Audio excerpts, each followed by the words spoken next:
তো আমি ঋত্বিক। আজকে তোমাদের মধ্যে একটা কমন প্রবলেম নিয়ে আলোচনা করব। পড়াশোনার প্রতি তোমাদের কেন মন লাগে না? এইটা আমাদের এখন প্রতিজনের কমন প্রবলেম।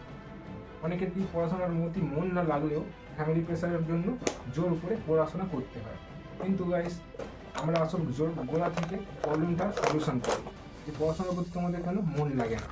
এই বিষয়টা জানতে হলে আমাদের প্রথম জানতে হবে যে এই কেন মনটা লাগছে না। ফার্স্ট পয়েন্ট তো ইন্টারেস্ট নেই, ইন্টারেস্টের অভাব।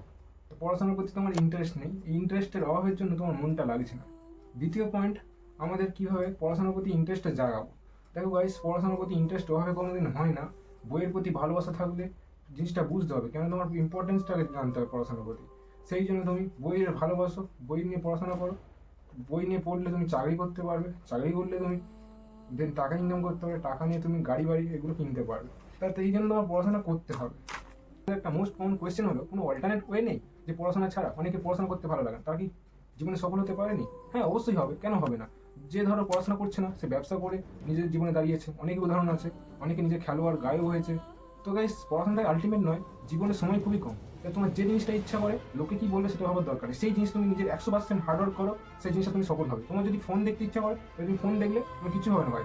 ফোন দেখে লোকের ভিডিও দেখে সময় নষ্ট করে লাভ নেই। তোমার যে জিনিসটা ভালো লাগে, তোমার ধরো গান করতে বেশি ভালো লাগে, সেই গানের প্রতি তুমি 100% দিয়ে দাও। রাত দিন তুমি গান করো, প্র্যাকটিস করো সব জিনিসটা, তবে তোমার জীবনে তুমি দাঁড়াতে পারবে শীঘ্রই। স্ট্রাগল ভাই করতেই হবে। তো আজকের ভিডিওটা